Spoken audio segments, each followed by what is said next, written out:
Jake Morrison stood on the bridge of his ship and watched death coming toward him through the black of space. 300 alien ships moved like a silver cloud against the stars, their weapons already charging with that sick green light he had learned to hate over the past 3 years of war. His own fleet numbered 30 ships, maybe less after the beating they took at the Mars colonies last month. "Sir, they are asking us to surrender again," said Lieutenant Bobby Chen from the communication station. His voice cracked a little at the end, and Jake could not blame him. The kid was barely 22 and had been fighting this war since he was 19. "Tell them what we told them before," Jake said. He kept his eyes on the main screen where the enemy fleet grew larger by the minute. "Humans do not surrender." The bridge crew looked at him with tired eyes. They had all lost so much. Jake himself had sent his wife Lisa and daughter Katie away 6 months ago when it became clear that Earth would fall. He did not even know if they were still alive somewhere in the outer systems. "Commander Morrison," came the voice of Captain Lucy Davis from the engine room through the comm system. "We have maybe enough power for one more fight. After that, we are done." Jake nodded even though she could not see him. The Defiance had been his home for 2 years now, ever since they evacuated the lunar colonies. She was a good ship, built for war, but even good ships had limits. They all did. The alien fleet was close enough now that Jake could make out the different ship types. The big crystal ships belonged to the Zephyrians, creatures that looked like living glass and thought, with one shared mind. The smaller round ships were Netheri vessels, piloted by beings made of gas who spoke in colors instead of words. There were others too, dozens of alien races that had joined together for one purpose, to wipe out every human in the galaxy. "Sir." "Incoming message from the enemy flagship," Bobby said. "Put it through." The main screen changed to show a Zephyrian commander, its crystal body reflecting light in patterns that hurt to look at. When it spoke, the words came through a translator that made its voice sound like breaking glass. "Human Morrison, you have fought well, but your species is finished. Surrender now and we will make your deaths quick. Continue to resist and we will hunt down every human in every corner of space." Jake stepped forward until he was close enough to touch the screen. "You want to know something about humans? We are too stupid to know when we are beaten, and we are too mean to care." The crystal creature made a sound like wind chimes in a storm. "Then you will die as fools." The screen went dark. Jake turned to his crew. They were all looking at him, waiting for orders. Some of them were scared. He could see it in their faces, but they were still here. They had not run. That was the thing about humans that these aliens would never understand. When things got bad, really bad, humans did not break. They got angry, or ships. "This is Morrison," he said into his comm. "We are about to show these crystal freaks and gas bags why they should have left us alone. All power to weapons. Ramming speed." The alien fleet opened fire first. Green and blue beams cut through space, slamming into human ships. The destroyer New York exploded in a ball of fire that lit up the darkness. The cruiser Boston took a direct hit and began spinning out of control, her hull torn open like paper. But the human ships kept coming. They fired everything they had, missiles and laser cannons and particle beams. The alien shields flared bright as they absorbed the attack, but some shots got through. A Netheri ship burst like a soap bubble, its gas pilot spreading into space. A Zephyrian cruiser cracked down the middle, crystal fragments spinning away, like deadly snowflakes. Jake felt the Defiance shake as enemy fire hit her shields. The lights flickered and he heard Lucy cursing over the comm as she tried to keep the engines running. Through the chaos of battle, he could see the alien flagship, a massive crystal structure that looked like a frozen cathedral. That was where he needed to go. "Bobby, plot a course for their flagship," he ordered Lucy. "Give me everything that engines have got." "So that is suicide," Bobby said. Jake smiled, and it was not a nice smile. "Son, suicide is when you die for nothing. This is different." The Defiance turned toward the enemy flagship, her engines burning bright blue as she accelerated. More human ships exploded around them, but Jake kept his eyes on his target. The aliens were trying to stop him now, focusing all their fire on his ship. The shields failed with a sound like breaking thunder. Hull plating peeled away in glowing chunks. "Jake," came Lucy's voice, "weak now. I am hit bad down here. Do not think I am going to make it. You hold on, Lucy, just a little longer."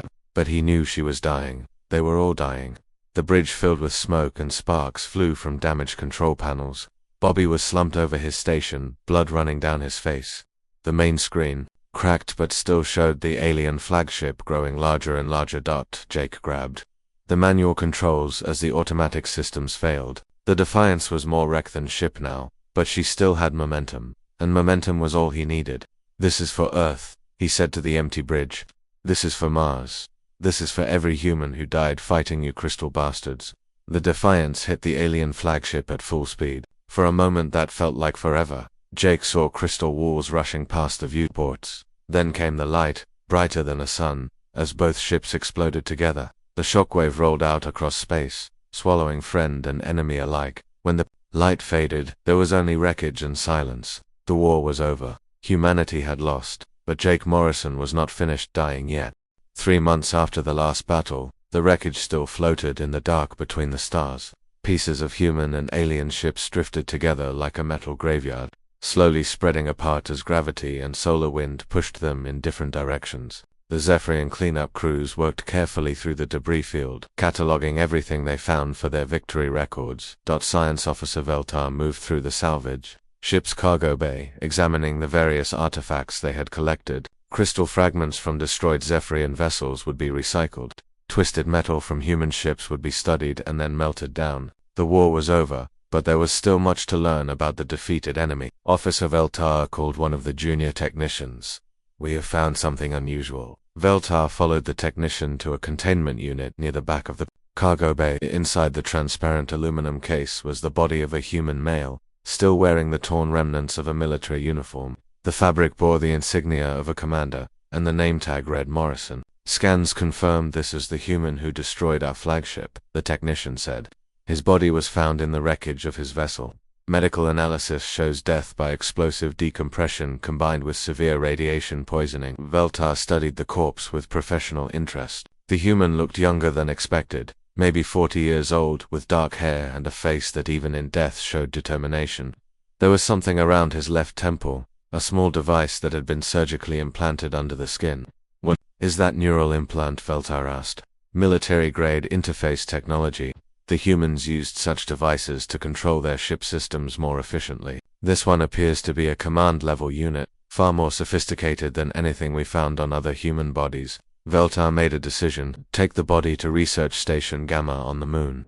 I want a complete analysis of human physiology, particularly their neural systems. Command wants to understand how such a primitive species managed to fight us for so long." The research station orbited the small moon that circled the gas giant where the final battle had taken place. It was a new facility, built specifically to study the defeated human technology and biology. The station drew its power from an exotic matter core, the same type of energy source that powered Zephyrian ships and communication networks. Dr. Kathfel, the station's chief researcher, received the Morrison specimen with great interest. "Excellent. We have examined 17 other human bodies, but none with implants this advanced. This should provide valuable data about their command structure." The body was placed in a medical bay designed for alien autopsy work. Scanners mapped every cell, every neural pathway, every genetic marker. The results were stored in the station's computer banks, alongside data from hundreds of other human specimens collected across 12 star systems. "The neural implant is fascinating," Dr. Kethfol reported to Veltar during their daily communication. "It interfaces directly with the human brainstem and contains quantum processing elements. No wonder their ships responded so quickly to commands. This Morrison individual could literally think his vessel into action."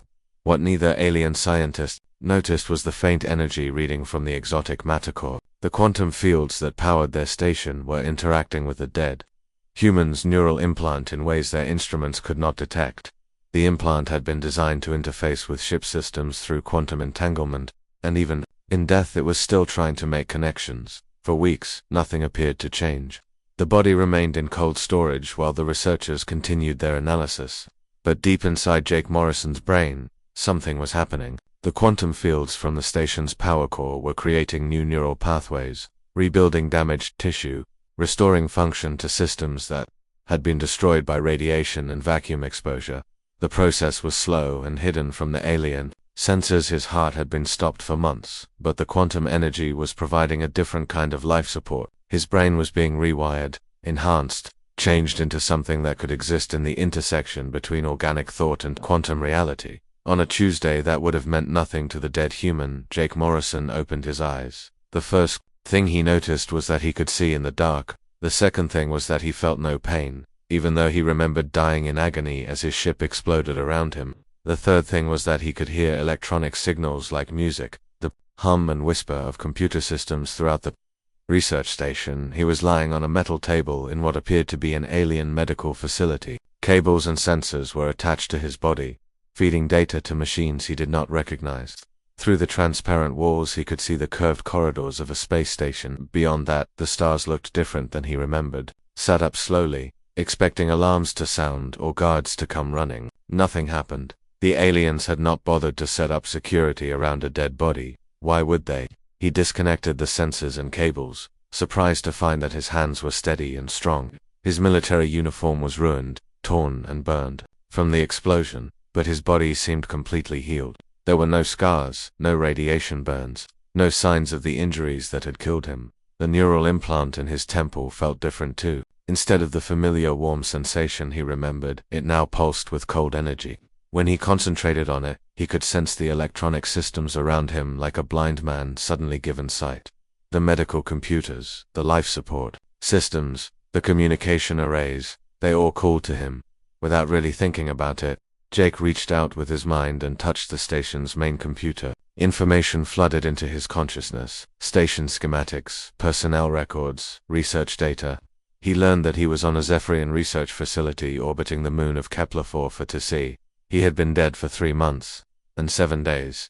He also learned something that made his blood run cold. The war was over. Humanity had lost. The aliens were systematically hunting down the surviving human colonies, enslaving some, destroying others. His sacrifice had accomplished nothing except to delay the inevitable. Jake stood and walked to the viewport. In the distance, he could see the debris field where his fleet had made their last stand. Pieces of human ships still glittered in the starlight. 2 markers for 30,000 brave souls who had died believing they were saving their species. Not finished yet, Jake said to the empty room. His voice sounded different, deeper somehow, with an echo that had not been there before.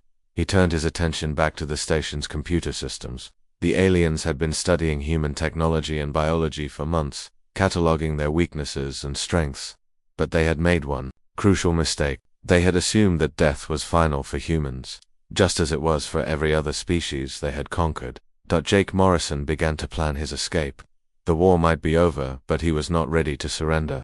And something told him that death was no longer going to be a problem for him. The quantum fields that had brought him back were still there, still flowing through his enhanced neural implant. He could feel them like a second heartbeat, connecting him to something larger than himself. The aliens had built their research station around an exotic matter core without understanding what they were creating. They had given a dead human access to the quantum realm itself. Jake smiled, and for the first time since his resurrection, he felt truly alive. Jake Morrison walked through the research station like a ghost made flesh. The alien corridors were designed for beings taller and thinner than humans, so he had to duck under some doorways and squeeze through others. But the station's computer systems welcomed him like an old friend, opening every door and deactivating every security measure before he even asked. He found the hangar bay on the lower level, where 3 Zephyrian scout ships waited in launch position. The ships were small, built for speed rather than combat, with crystalline hulls that caught and reflected light in rainbow patterns. Jake approached the nearest one and placed his hand on its surface. The ship's systems came alive under his touch. Not just the basic functions like life support and navigation, but everything: weapons, shields, communication arrays, even the quantum drive that allowed faster than light travel. The ship recognized him as its new master without question or resistance. Interesting, Jake said to himself. His voice still had that strange echo, as if he was speaking from inside a deep cave. Very interesting indeed. He climbed into the pilot's seat and began the launch sequence, not by pressing buttons or flipping switches, but simply by thinking about what he wanted the ship to do. The hangar bay doors opened automatically. The launch clamps released. The scout ship glided out into space as smoothly as a bird taking flight. Behind him, alarms finally began to sound on the research station. The aliens had discovered his empty medical bay and were now frantically searching for their missing specimen. Jake could hear their confused communications through the ship's radio, their translated voices full of panic and disbelief. "The human corpse is missing," Dr. Kethful was saying. "This is impossible. Scan the entire station. Check every compartment." "Sir," came another voice. "One of our scout ships has just launched without authorization." "Impossible. No human knows how to." Operate our technology. Jake smiled and opened a communication channel back to the station. Hello, Doctor. This is Commander Jake Morrison. Thank you for the ship. I will try to take good care of it. The silence that followed was so complete that Jake wondered if the radio had stopped working. Then Dr. Kethvel's voice came back, shaking, with fear and confusion. You are dead. I examined your body myself. You have been dead for over 3 months. I got better, Jake said, and cut the communication. He set course for the outer system, where intelligence reports suggested human survivors might be hiding. The scout ship's quantum drive engaged with a sound like singing crystal, and space twisted around him as he jumped to faster than light speed. The first system he checked was empty except for radiation and debris. The second showed signs of recent battle, but the third, a lonely red dwarf with 6 rocky planets, gave him what he was looking for. His enhanced senses picked up the faint electronic signature of human technology hidden in the asteroid belt. Jake followed the signal to a hollowed-out asteroid that had been converted into a secret base. The installation was small, maybe big enough for 50 people, but it was definitely human. He could tell by the way their computers felt when he touched them with his mind. Familiar, welcoming, like coming home after a long journey. The base's defense systems locked onto his ship as he approached, but they were human weapons and recognized his command codes. A voice came over the radio, suspicious and tired. Unknown ship, identify yourself. This is Dr. Amy Carter commanding Darwin Base. You are flying an alien vessel in human space. Dr. Carter, this is Commander Jake Morrison. I think we need to talk. Another long silence. Then, Commander Morrison died 3 months ago at Kepler 442. I saw the battle reports myself. Like I told the aliens, I got better. Permission to dock.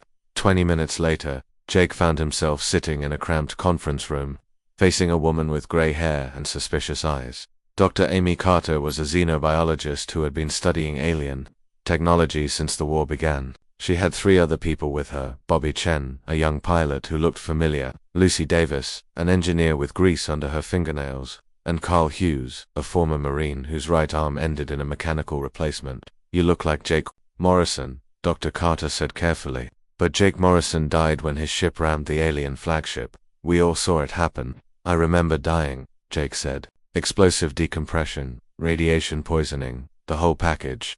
Then I woke up on an alien research station 3 days ago. Bobby Chen leaned forward. Sir, is that really you?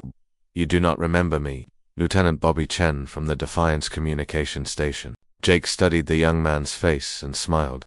Bobby, you were on the bridge when we made our final run. I thought you died when the consoles exploded. Barely made it to an escape pod. Been hiding out here ever since. Bobby's eyes were bright, with unshed tears. Sir, how is this possible? How are you alive? Jake touched the neural implant at his temple. I am not entirely sure I am alive in the normal sense. Something happened during the explosion. Something involving the alien quantum technology and my neural implant. I can interface with any electronic system just by thinking about it. What? She concentrated on the room's lighting system. The lights dimmed, then brightened, then began flashing in a complex pattern that spelled out Morse code. JOKE space Morareso and space Olivius. Dr. Carter stared at the lights, then at Jake. Impossible. Our systems are not networked. There is no way to control them remotely. There is now, Jake said. The lights returned to normal. The aliens have been studying human neural implants for months, trying to understand how we interface with our technology. What they did not realize is that their exotic matter cores create quantum fields that can enhance and rebuild biological tissue. They accidentally resurrected me and gave me abilities they do not understand. Lucy Davis spoke, up for the first time. So what are you now? Still human? Jake considered the question. I think so. I feel human. I still remember my wife and daughter, still want to protect what is left of our species, but I am also something more now. Something that can touch their technology and turn it against them. Prove it, Carl Hughes said. His voice was hard, skeptical. Show us something that will convince us you are what you claim to be. Jake reached out with his enhanced senses, feeling for electronic signals in the area. He found something interesting about 2 light hours away. A small patrol ship conducting a routine sweep of the system. There is an alien patrol ship near the 4th planet, he said. Single crew member, probably doing a standard reconnaissance run. Want to see what I can do to it. He focused his attention across space, following quantum communication channels. He could now perceive as clearly as visible light. The patrol ship's systems welcomed his touch, just as the scout ship had done. He began making changes to its programming, subtle at first, then more dramatic. 2 hours later, the patrol ship's distress beacon activated. Jake translated the alien communications for the others as they listened. The pilot was reporting system failures, navigation errors, and complete loss of communication with the Zephyrian fleet. The ship was spinning out of control, its weapons firing randomly into space, its quantum drive preparing to overload. "My God," Dr. Carter whispered. "You destroyed an alien ship from 2 light hours away without firing a shot." "I did not destroy it," Jake corrected. "I just convinced its computer that the pilot was the enemy. The ship destroyed itself." Bobby Chen was staring at him with something approaching. "Or, sir, if you can do that to one ship, can you do it to their whole fleet?" Jake nodded slowly. "I think so, but first I need to find more survivors. The aliens think they won the war, but they made a mistake when they tried to study us. They gave me abilities that could turn this whole conflict around." He stood and walked to the viewport, looking out at the stars where human ships used to travel freely. The war was supposed to be over. The aliens thought they had beaten us, but they did not count on one thing. "What is that?" Dr. Carter asked. Jake turned back to face them, and for a moment his eyes glowed with the same blue light as his neural implant. "They did not count on a human who refuses to stay dead." 6 weeks after his resurrection, Jake Morrison had become a legend whispered through the hidden corners of human space. The alien patrol ships that disappeared without trace, the supply convoys that suddenly turned their weapons on each other, the communication blackouts that left entire Zephyrian battle groups flying blind, all of it was attributed to the dead human commander who had somehow returned from the grave. Darwin Base had grown from 50 survivors to nearly 300. As word spread through the underground networks, hidden colonies throughout the Outer Rim were sending representatives and refugees, bringing news of other survivor groups scattered across dozens of star systems. The humans had not been completely wiped out after all. They had just learned to hide very well. Jake stood in the expanded command center that Dr. Carter's people had built inside the asteroid. Holographic displays showed the locations of confirmed human settlements, alien patrol routes, and potential targets for their growing resistance movement. Bobby Chen had become his communications specialist, coordinating with survivor groups across 12 systems. Lucy Davis led the engineering teams that were adapting alien technology for human use. Carl Hughes trained the new recruits in guerrilla warfare tactics. "Report from the Centauri group," Bobby said from his station. "They have successfully evacuated the mining colony on Proxima B. 200 civilians safely relocated to the hidden base in the Kuiper Belt." "Good news," Jake said. "What about the prisoner rescue mission?" Dr. Carter looked up from her research terminal. "Carl's team succeeded beyond our expectations. They not only freed the 30 humans from the Netheri prison ship, but they also captured something valuable. Dr. Helen Price wants to speak with you personally." Jake had heard of Dr. Price. She was a former military scientist who had worked on quantum communication systems before the war. If the aliens had been holding her prisoner for 3 months, she probably knew things that could help their cause. Dr. Price was a small woman with iron gray hair and eyes that missed nothing. She had been cleaned up and given fresh clothes, but Jake could still see the marks of imprisonment on her face, the careful way she moved, the quick glances toward the exits, the slight tremor in her hands. "Commander Morrison," she said when Jake entered the medical bay where she was recovering, "I have to say you look remarkably good for a dead man." "So I have been told. Dr. Carter says you have information that might help us."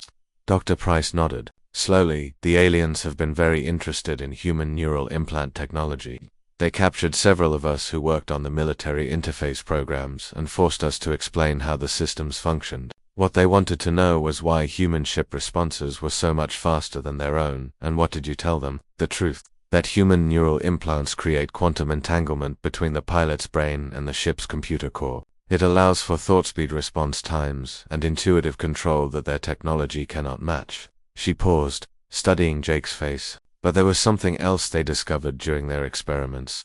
Something that terrified them. Jake felt the familiar pulse of his enhanced neural implant. What did they find? That human brains exposed to quantum fields can survive, and even thrive in conditions that would kill any other known species. They tested this theory on several prisoners, exposing them to the same exotic matter radiation that powers their ships. Most of the subjects died, but a few showed remarkable adaptations. The room grew very quiet. Jake could hear the subtle hum of the base's life support systems, the whisper of air through ventilation shafts, the distant murmur of voices from the main corridor. How many others? He asked. At least 12 that I know of. They were being held in different facilities across the galaxy, studied like laboratory animals. But if your resurrection is any indication, Commander, those 12 may not be as dead as the aliens believe. Jake felt something shift inside his consciousness, a quantum resonance that was almost like hearing his name called from a great distance. There were others like him out there, others who had been changed by alien technology into something new and dangerous. Do you have the locations of these facilities? Dr. Price smiled grimly. I memorized everything: prison ship locations, research, station coordinates, transportation schedules. The aliens were very thorough in their record keeping, and they assumed their human prisoners were too broken to remember details. Over the next 2 weeks, Jake began reaching out across space with his enhanced abilities, following quantum communication channels and touching alien computer networks with his mind. He found the first facility orbiting a gas giant in the Vega system, a research station, similar to the one where he had been resurrected. The facility's computers showed him everything: detailed records of experiments on human subjects, biological data on the 12 enhanced prisoners, and, most importantly, the current status of their containment units. 3 of the subjects showed faint neural activity despite being classified as deceased. Jake made his first rescue attempt alone, taking the captured Zephyrian scout ship across 37 light-years in a series of quantum jumps. The research station was heavily defended, but its weapons and shields were controlled by computer systems that welcomed his touch like old friends. The first enhanced human he found was Marine Colonel Frank Rodriguez, a career soldier who had been captured during the defense of the lunar colonies. Like Jake, Rodriguez had been killed by radiation exposure, then slowly rebuilt by quantum field interactions with his neural implant. But his enhancement was different. When he awoke, Rodriguez could phase through solid matter for brief periods. Colonel, Jake said as the containment unit opened, we need to get you out of here. Rodriguez sat up slowly, his eyes glowing with the same blue light that marked all the enhanced humans. Morrison, but you died at Kepler 442. I read the battle reports. I got better. So did you, apparently. Can you walk? They found Navy Lieutenant Kate Sullivan in the next chamber. Her enhancement allowed her to generate electromagnetic pulses that could disable electronic systems in a wide radius. The third rescued subject was former intelligence officer Dan Baker, whose enhancement made him virtually invisible to electronic sensors. The 4 enhanced humans escaped the research station by walking through its defenses as if they did not exist. Rodriguez phased through the hull, then disabled the airlock from inside.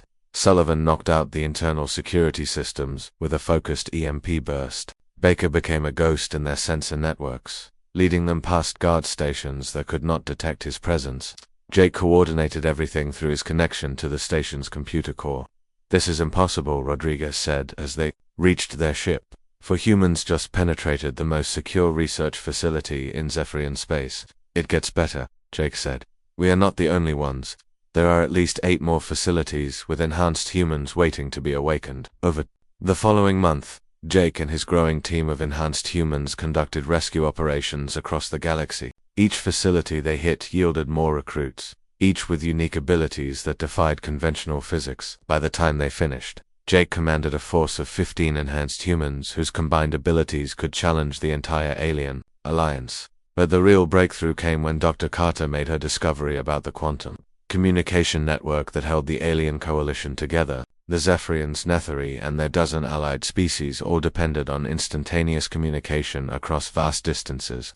Without that network, their combined fleets could not coordinate effectively, Commander, Dr. Carter said during a strategy meeting in the asteroid base's main conference room. I have been analyzing the quantum frequencies that your neural implant can access. You are not just interfering with individual alien systems, you are tapping into the fundamental quantum substrate that underlies their entire communication network. Jake felt the pulse of his enhanced implant as he considered the implications. You mean I could potentially access their entire network at once? Not just access it, Dr. Carter said with a grim smile. You could shut it down. All of it. Every quantum communication relay from here to the galactic core. The room fell silent as everyone absorbed what that meant. Without their communication network, the alien alliance would fragment into isolated groups. Their fleets would be reduced to guessing where their enemies might be. Their coordinated occupation of human space would collapse into chaos. Jake looked around the table at his enhanced team, at the human survivors who had refused to give up even after losing everything. Then that is exactly what we are going to do.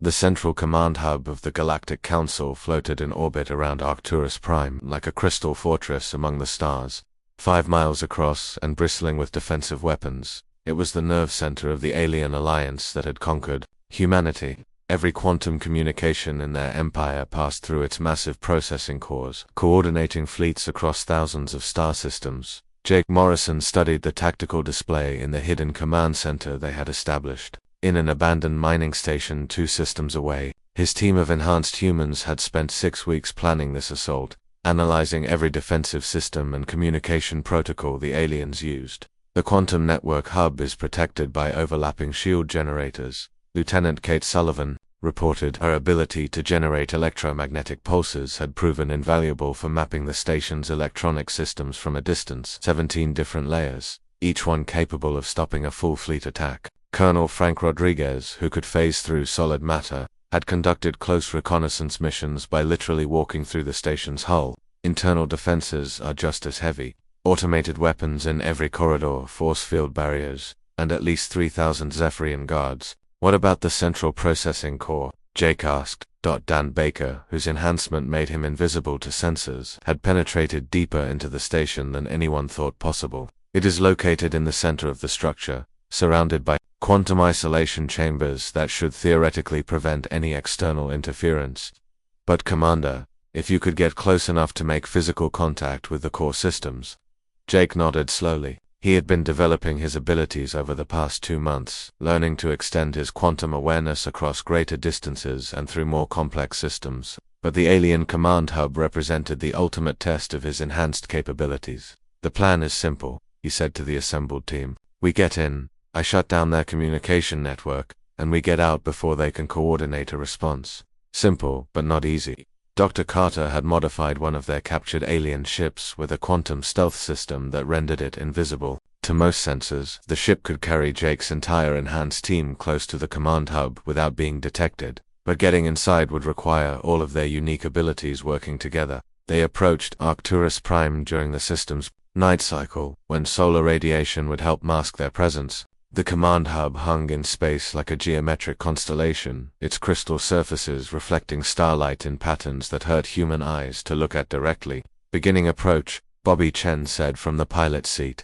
He had volunteered for the mission despite being unenhanced, claiming that someone needed to fly the ship while the others were playing superhero. Jake reached out with his enhanced sensors, feeling for the quantum signatures of the hub's computer systems. What he found made him pause. The alien network was vast beyond imagination, connecting millions of ships and stations across the galaxy in a web of instantaneous communication. Shutting it down would be like stopping the heartbeat of an entire civilization. Second thoughts? Commander Colonel Rodriguez asked. No, Jake said firmly. They chose to make war on humanity. Now they get to live with the consequences. The stealth ship slipped past the outer defense perimeters without being detected. Don Baker used his sensor invisibility to guide them through the automated patrol routes, while Kate Sullivan monitored the electromagnetic signatures of the hub's scanning systems. When they were within 100 meters of the station's hull, Frank Rodriguez prepared to phase through the crystal walls and disable the airlock systems from inside. Remember, Jake said as they prepared to board the station. We have maybe 10 minutes once I start interfacing with their core systems. After that, every alien in the galaxy will know where we are. Rodriguez nodded and stepped through the ship's hull as if it were made of water. 30 seconds later, the nearest airlock cycled open and they were inside the alien command hub. The corridors were designed for Zephyrian physiology, with crystal walls that pulsed with internal light and ceilings that formed geometric patterns, too complex for human eyes to follow comfortably. Security systems activated as they moved deeper into the station, but Don Baker's enhancement confused the sensors while Kate Sullivan's electromagnetic pulses disabled the automated weapons before they could fire. They encountered their first Zephyrian guards near the central hub. The crystal beings moved with liquid grace, their weapons charging with that familiar green energy that had killed so many humans during the war. But the guards were depending on their sensors to track the intruders, and those sensors could not see Dan Baker at all. The invisible intelligence officer moved among the guards like a ghost. disabling their weapons and communication devices before they could raise an alarm. By the time the Zephyrians realized they were under attack, they were already unconscious on the corridor floor. Core chamber ahead, Rodriguez reported after phasing through the next set of blast doors. Heavy defenses, but I can get us through. The quantum processing core was a thing of terrible beauty. A crystalline structure the size of a small building that pulsed with energies that existed at the intersection of matter and thought. Thousands of quantum communication channels flowed through it like streams of liquid light, carrying the thoughts and commands of the alien alliance across the galaxy. Jake approached the core carefully. He could feel its quantum field resonating with his enhanced neural implant, calling to him like a siren song. This was what he had been created for, what his resurrection had been leading toward from the beginning. Jake Kate Sullivan said, "Urgently, I am reading massive energy buildup in the station's weapons systems. They know we are here. How long do I have? Maybe 5 minutes before they can coordinate a response." Jake placed his hands on the crystal surface of the core and felt the alien communication network open up around him like a vast ocean of information. Every message, every command, every thought shared between alien ships across the galaxy flowed through his consciousness in a torrent of data that would have driven a normal human insane. But Jake was no longer entirely human. His enhanced neural implant processed the quantum information streams, sorted them, analyzed them, and began making changes. He reached into the heart of the alien network and started shutting down communication relays one by one. The effect was immediate and catastrophic. Across the galaxy, alien fleets suddenly found themselves isolated, unable to communicate with their command structure or coordinate with other ships. The carefully orchestrated occupation of human space began to collapse as individual commanders made contradictory decisions based on incomplete information. But the process was not without cost to Jake himself. The quantum energies flowing through the core were burning out his enhanced neural pathways faster than they could regenerate. He felt his consciousness beginning to fragment, pieces of his identity scattering across the communication network. He was destroying Jake. Bobby Chan's voice came through their radio link. "Alien reinforcements are converging on your position. You need to get out of there now." "Almost finished," Jake said through gritted teeth. Blood was running from his nose and ears as his brain struggled to process energies no organic mind was meant to contain. "Just need a few more seconds." Colonel Rodriguez grabbed his shoulder. "Commander, we have to go. The station is about to go into full lockdown." Jake pushed deeper into the network, following quantum pathways to the most critical communication nodes. If he could destroy the primary relay stations, the entire system would cascade into failure. But each node he accessed sent feedback through his neural implant, burning away more of his enhanced abilities. "There," he said finally, stepping back from the core. "It is done." The crystal structure was already showing signs of stress, its internal light flickering as the quantum cascade failure spread through the communication network. Alarms were sounding throughout the station as the aliens realized their entire command structure was collapsing. The enhanced humans fought their way back to their ship through corridors full of confused and panicking aliens. Jake stumbled as they ran, his enhanced abilities fading as the neural damage from the core interface took its toll. By the time they reached the airlock, he could barely stand. "Get him to the medical bay," Dr. Carter said as they carried Jake aboard their ship, "and get us out of here before the entire alien fleet arrives." Bobby Chan engaged the quantum drive, and space twisted around them as they jumped to faster than light speed. Behind them, the Arcturus command hub was beginning to break apart as its quantum processing core underwent complete systems failure. "Did we win?" Jake asked weakly from the medical table where Dr. Carter was trying to stabilize his condition. "Look at the displays," she said softly. Every screen in the ship showed the same thing. Alien fleets across the galaxy were breaking formation. Individual ships heading in different directions as their commanders lost contact with Central Command. Some alien vessels were even firing on each other, confused about which ships were friendly and which were enemies. "The communication network is completely down," Bobby reported. "I am picking up distress signals from alien ships in 17 different systems." 6 months after the collapse of the alien communication network, peace negotiations took place aboard Harmony Station, a neutral facility built in the asteroid belt between Mars and Jupiter. The irony was not lost on anyone that humans and aliens were meeting in the ruins of humanity's former solar system to discuss terms for ending a war that everyone had thought was already over. Jake Morrison sat at the head of the human delegation, wearing a crisp military uniform that bore the insignia of the reformed Earth Defense Force.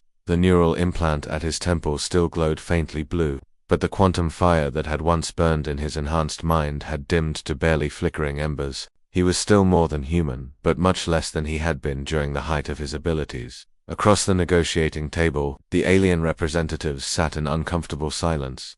The Zephyrian delegation leader, Prime Crystal Veltara, reflected, light in patterns that betrayed deep anxiety. The Netheri ambassador floated in a containment suit that swirled with nervous colors. Representatives from a dozen other species fidgeted in their seats, all of them acutely aware that the humans sitting across from them had single-handedly brought their vast interstellar empire to its knees. The terms are simple, Jake said in a voice that carried the authority of someone who had literally died and come back to finish a job. Complete withdrawal from all human systems, recognition of human autonomous zones throughout the galaxy, and reparations for the colonies you destroyed. Prime Crystal Veltara made a sound like wind chimes in a storm when she spoke. Her translated voice carried overtones of fear and grudging respect. Commander Morrison, surely you understand that these terms are extremely harsh. Our alliance has suffered catastrophic losses since the collapse of our communication network. Your alliance chose to make war on humanity, Jake replied calmly. You occupied our worlds, enslaved our people, and tried to wipe out our entire species. The only reason you are sitting here offering to negotiate instead of continuing to fight is because you learned something that changed your calculations. The alien delegates shifted uncomfortably. They had indeed learned something during the months since Jake's assault on their command hub, something that had shaken the foundations of everything they thought they knew about death and consciousness. Jake was not the only human who had refused to stay dead. In the weeks following the communication network collapse, reports had begun filtering in from across the galaxy. Human pilots killed in the final battles of the war were awakening in alien research facilities.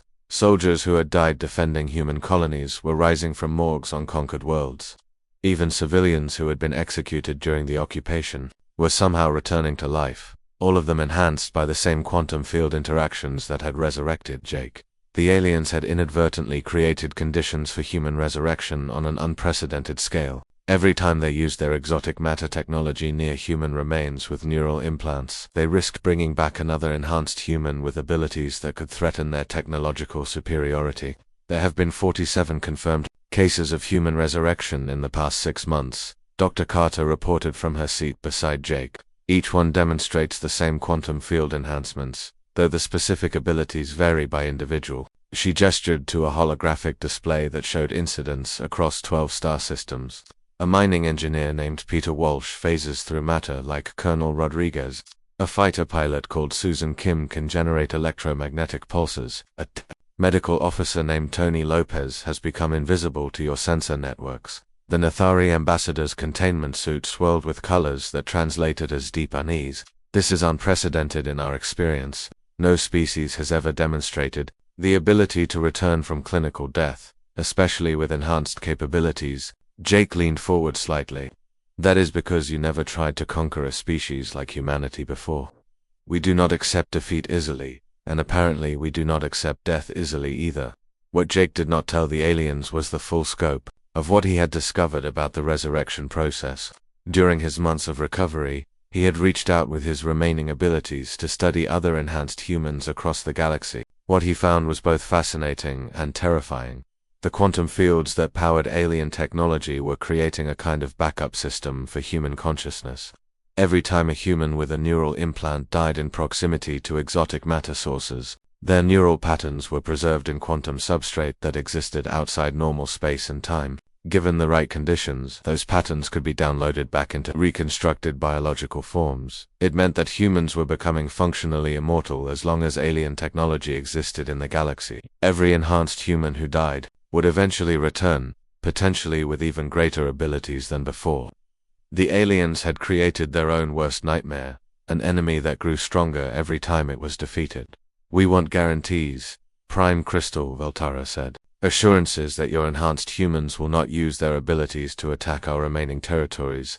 Jake smiled, and it was not entirely a pleasant expression. You want guarantees. Here is your guarantee. As long as you leave human space alone and honor the terms of this agreement, my people will have no reason to visit your territories. But if you ever again make war on humanity, we will respond with every enhanced human at our disposal. He paused to let that sink in, and there, Will be more of us every year. Every time one of your ships uses exotic matter technology near a human world, you risk creating new enhanced individuals. In a generation or two, there could be thousands of us. The alien delegates exchanged communications in their various languages, their translated voices full of concern and confusion. They had come to these negotiations hoping to find some way to contain the human threat. But instead they were learning that the threat would only grow with time.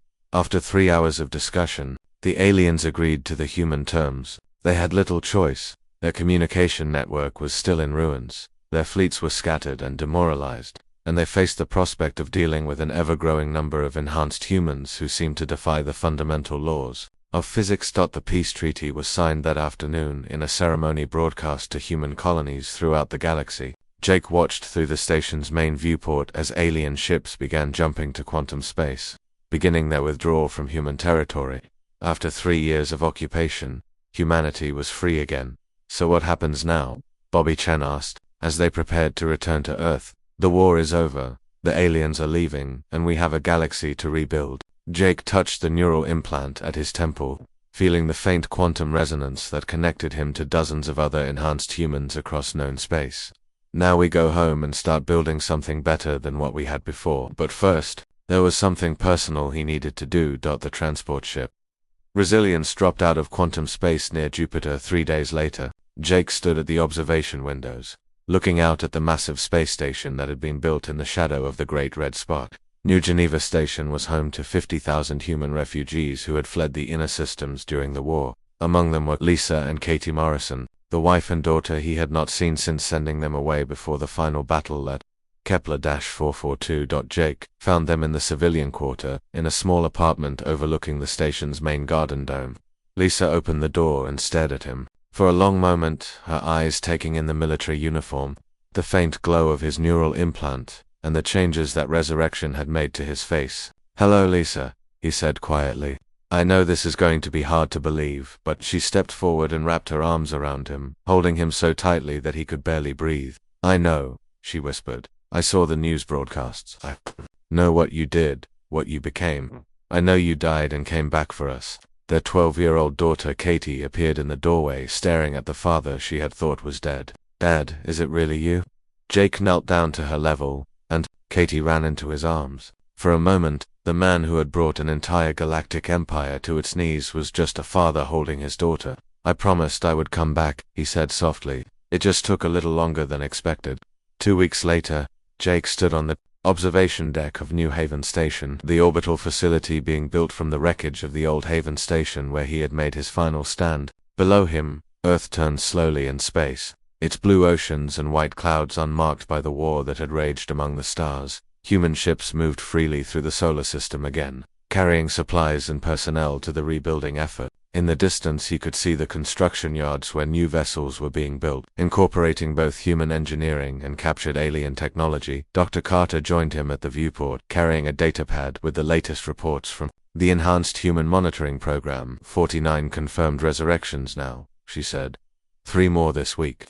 The pattern is holding any human with a military-grade neural implant who dies near alien exotic matter sources has approximately a 60% chance of returning with enhanced abilities. Jake nodded slowly, and the aliens